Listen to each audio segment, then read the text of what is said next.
Nous avons vu que la tension de surface était une énergie par unité de surface.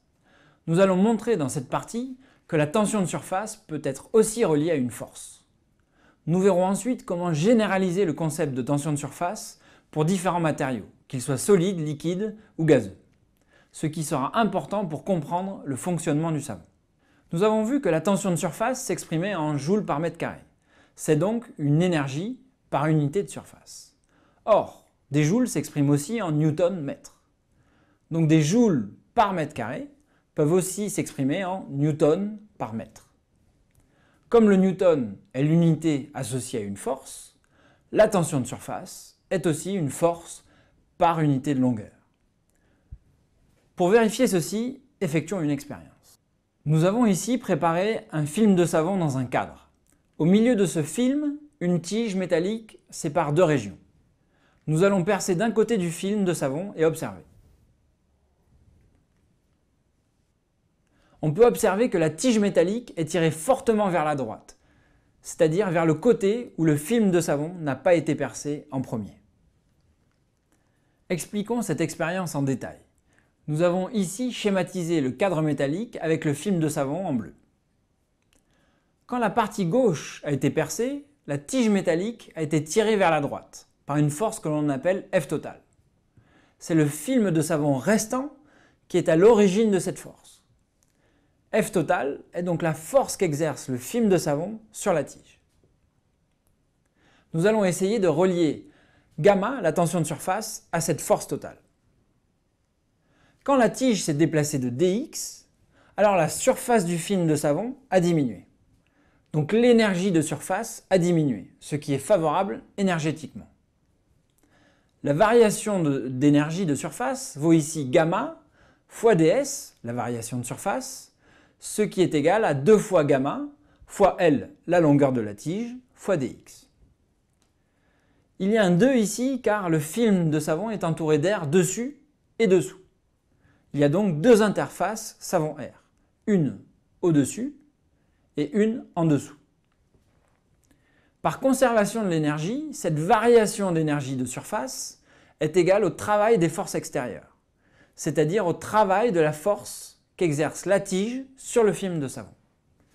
Notons ΔW, le travail élémentaire de la force qu'exerce la tige sur le savon. Le travail élémentaire de cette force s'exprime par F scalaire dx.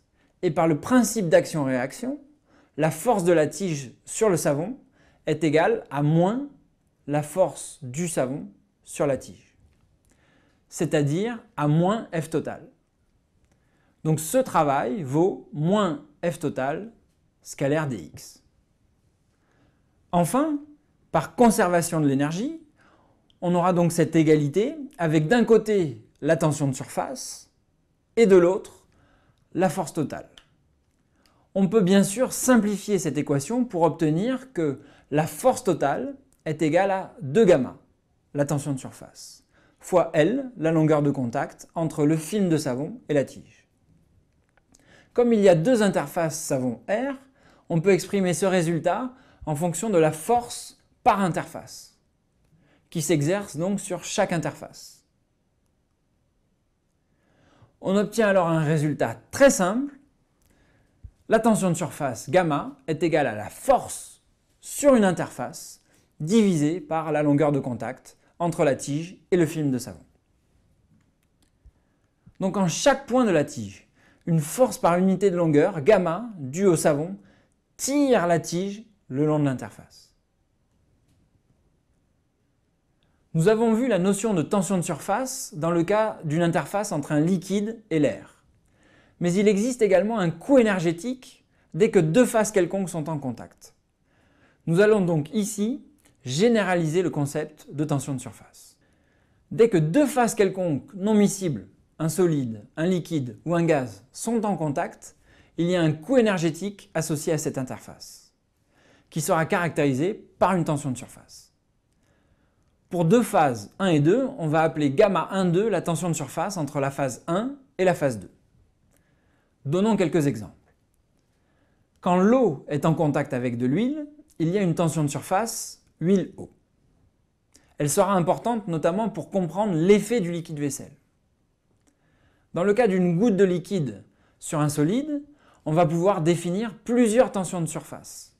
La tension de surface entre le liquide et le solide, la tension de surface entre le gaz et le liquide, ainsi que la tension de surface entre le gaz et le solide. On peut alors généraliser ces définitions entre deux phases liquides, etc., etc. Au final, il y a 5 possibilités qui sont données ici. Ces notions vont être importantes pour comprendre l'action du liquide vaisselle. C'est ce que nous allons voir dans la suite.